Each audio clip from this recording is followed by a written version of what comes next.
മന്ത്രിയുടെ രാജി ആവശ്യപ്പെട്ട് കോക്രോച്ച് പാർട്ടി നടത്തുന്ന പ്രതിഷേധം അല്പസമയത്തിനകം ജന്തർ മന്ദറിൽ നടക്കും. പരിപാടിയിൽ പങ്കെടുക്കാൻ പാർട്ടി സ്ഥാപകൻ അഭിജിത് ദീപ് ഡൽഹിയിലെത്തി. കനത്ത സുരക്ഷയാണ് രാജ്യ തലസ്ഥാനത്ത് ഒരുക്കിയത്. ഇടത് വിദ്യാർത്ഥി സംഘടനാ നേതാക്കളും പങ്കെടുക്കും.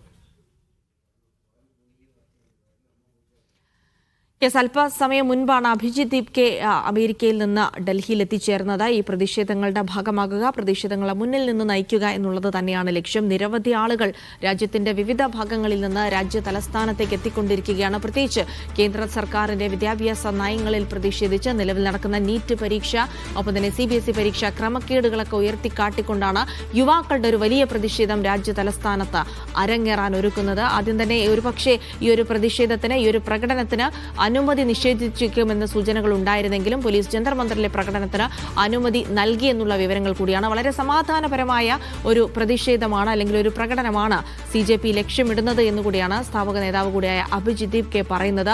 നിരവധി ആളുകളോട് അവിടെ എത്താനും പലതരത്തിലുള്ള മാർഗനിർദ്ദേശങ്ങളൊക്കെ നേരത്തെ അഭിജിത് ദീപ് നൽകിയിരുന്നു. അപ്പോൾ പാർലമെന്റ് സ്ട്രീറ്റ് പോലീസ് സ്റ്റേഷന് മുന്നിൽ നിന്ന് D ധനസുമോദ് ചേരുന്നുണ്ട്. സുമോദ്, നേരത്തെ തന്നെ അവിടേക്ക് എത്തിച്ചേരുന്നുണ്ടായിരുന്നു നിരവധി പ്രവർത്തകരും ഒപ്പം തന്നെ പാർട്ടിയുടെ വക്താക്കളും അടക്കം. വലിയൊരു ഒരു ജനസഞ്ചയം എന്നുള്ള രീതിയിലേക്ക് അവിടേക്ക് കാര്യങ്ങൾ എത്തിച്ചേരുന്നുണ്ടോ?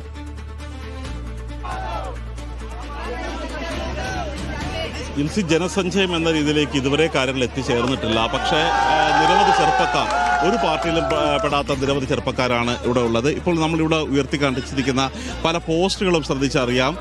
അതായത് ചുപ്പി നഹി, ഒരു കാരണവശാലും മൗനം പാലിക്കരുതെന്ന് നരേന്ദ്രമോദിയുടെ പടം വെച്ചിട്ടുള്ള പോസ്റ്റുകളാണ് ഉയർത്തിയിരിക്കുന്നത്. കാര്യം, ഈ പേപ്പർ ലീക്കിനെതിരെ ചോദ്യക്കടലാസുകൾ നിരന്തരം ലീക്ക് ചെയ്യുന്നതിനെതിരെയുള്ള വലിയ ശക്തമായ ഒരു പ്രതിഷേധം തന്നെയാണ് ഇപ്പോൾ ഉയർന്നു വന്നിരിക്കുന്നത്. അത് കേവലം ഒരു ചോദ്യപേപ്പർ കടലാസ് എന്ന രീതിയിൽ മാത്രമല്ല ഇപ്പോൾ വന്നിരിക്കുന്നത്. ചെറുപ്പക്കാർക്ക് തൊഴിൽ നിഷേധിക്കുന്നു, പലതരത്തിൽ പണിമുടക്ക്, പലതരത്തിലുള്ള ഒരു സമരങ്ങളാണ് ഇവിടെ ഉയർന്നു വരേണ്ടത് എന്നുള്ളൊരു കാര്യമാണ് അവർ ചൂണ്ടിക്കാണിച്ചിരിക്കുന്നത്. അഭിജിത് ദീപ് ഇതിനകം തന്നെ ഇപ്പോൾ പാർലമെന്റ് സ്ട്രീറ്റ് പോലീസ് സ്റ്റേഷന്റെ സമീപത്തേക്ക് എത്തിയിട്ടുണ്ട്. അദ്ദേഹം ഏതാനും നിമിഷങ്ങൾക്കകം തന്നെ ജന്തർ മന്ദറിലേക്ക് എത്തുന്നതാണ്. ഇതിനകം തന്നെ ഈ പാർട്ടി പ്രവർത്തകർ, പാർട്ടി നേതാക്കന്മാർ ഇപ്പോൾ ചൂണ്ടിക്കാണിച്ചിരിക്കുന്നത് ഒരു കാരണവശാലും സമാധാനം വെടിയരുത്. കാരണം ഈ സമരക്കാർക്കിടയിൽ തന്നെ സമാധാനം പ്രശ്നമുണ്ടാക്കാനുള്ള ചില ആളുകളുണ്ടാകും.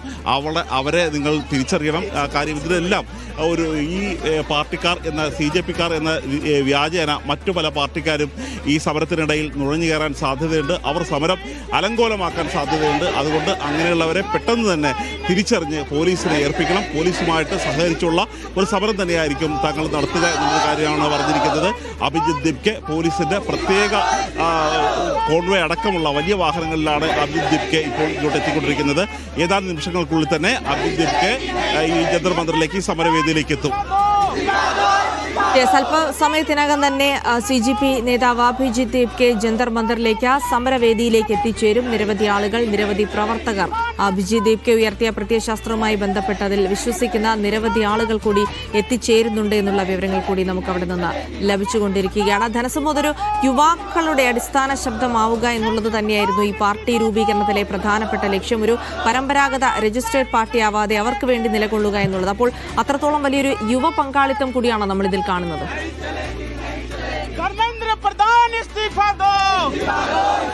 പറഞ്ഞ പോലെ തന്നെ ചെറുപ്പക്കാരുടെ ഒരു ശബ്ദമായി തീർക്കാൻ വേണ്ടിയുള്ള ഒരു പാർട്ടി എന്ന രീതിയിൽ തന്നെയാണ് ഇത് മുന്നോട്ട് പോകുന്നത്. കാര്യം, നാം നേരത്തെ ഇതുപോലെ പല ചെറുപ്പക്കാരുടെ മുന്നേറ്റങ്ങൾക്കും രാജ്യം സാക്ഷ്യം വഹിച്ചിട്ടുള്ളതാണ്.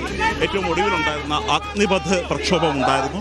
ഈ അഗ്നിപഥ് പ്രക്ഷോഭം ഉണ്ടായിരുന്ന സമയത്ത് ഈ പ്രക്ഷോഭത്തിൽ പങ്കെടുക്കുന്നവർക്കെതിരെ കേസെടുക്കും, പിന്നീട് ജോലിയിൽ പോലും ഇവർക്ക് പ്രവേശിക്കാൻ കഴിയില്ല എന്നുള്ള ഒരു ഭീഷണി തന്നെയായിരുന്നു കേന്ദ്ര ആഭ്യന്തര മന്ത്രാലയത്തിന്റെ ഭാഗത്തു നിന്നുണ്ടായത്. ഇതോടുകൂടി തന്നെ ആ സമരം പിന്നീട് കെട്ടടങ്ങുന്ന കാഴ്ചയാണ് കണ്ടത്. പക്ഷേ ഒരു കാരണവശാലും ഇത്തവണ ആ തരത്തിലുള്ള ഒരു കെട്ടടങ്ങൽ ഉണ്ടാവില്ല. കാരണം ഏതെങ്കിലും പ്രത്യേക പരീക്ഷകൾക്ക് വേണ്ടി മാത്രമല്ല തങ്ങൾ വന്നിരിക്കുന്നത്. ചോദ്യപേപ്പർ ചോർച്ച എന്നുള്ളത് ഇതിൽ ചെറിയൊരു ആരോപണം മാത്രമാണ് ഉള്ളത്. അതേസമയം വളരെ ശക്തമായിട്ട് തന്നെ പല തരത്തിലുള്ള ഒരു വീഴ്ചകളും കേന്ദ്ര സർക്കാരിൻ്റെ ഭാഗത്തു നിന്നുണ്ടായിട്ടുണ്ട്. പക്ഷേ ഒരു കാരണവശാലും ധർമ്മേന്ദ്ര പ്രധാനെ രാജിവെപ്പിക്കാൻ നരേന്ദ്രമോദി സമ്മതിക്കുന്നില്ല.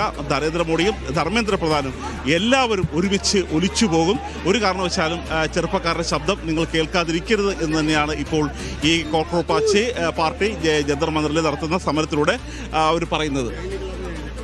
സോനം വാങ്ചുക് അടക്കമുള്ള പരിസ്ഥിതി പ്രവർത്തകരടക്കം വലിയ പിന്തുണ അർപ്പിച്ചുകൊണ്ട് അവിടേക്ക് എത്തുമെന്നുള്ള വിവരങ്ങൾ കൂടിയുണ്ട്. അപ്പോൾ പല നാടുകളിൽ നിന്നുള്ള ആളുകൾ യുവാക്കളുടെ ശബ്ദമായി മാറാനൊരുങ്ങുന്ന കാഴ്ച രാജ്യ തലസ്ഥാനത്ത് കാണുന്നു. അതിനപ്പുറത്തേക്ക് വലിയ സുരക്ഷാ ക്രമീകരണങ്ങളുണ്ട്. അപ്പം വളരെ സമാധാനപരമായി തന്നെ ഇവർക്ക് പ്രകടനങ്ങൾ സംഘടിപ്പിക്കാൻ കഴിയുമോ? അപ്പോൾ രാജ്യത്ത് ഇനി വലിയ പ്രതീക്ഷിക്കപ്പെടുന്ന യുവാക്കളുടെ ഒരു വലിയ ശബ്ദമായി CJP മാറുമോ എന്നുള്ളതൊക്കെ ഒരുപക്ഷെ ഇന്നത്തെ അവരുടെ ഒരു പെർഫോമൻസിൽ കൂടെ അറിയാവുന്നതാണ്. അതുകൊണ്ട് അല്പസമയത്തിനകം തന്നെ അഭിജിത്ത് ദീപ്കെ അടക്കമുള്ള ആളുകൾ അങ്ങോട്ട് എത്തിച്ചേരുമ്പോൾ എത്ര കണ്ട് ജനപങ്കാളിത്തം ഈ ഒരു CJP പാർട്ടിയുടെ ആദ്യ പ്രകടനത്തിനുണ്ട് എന്നുള്ളതും കൂടെ ശ്രദ്ധേയമായിരിക്കും.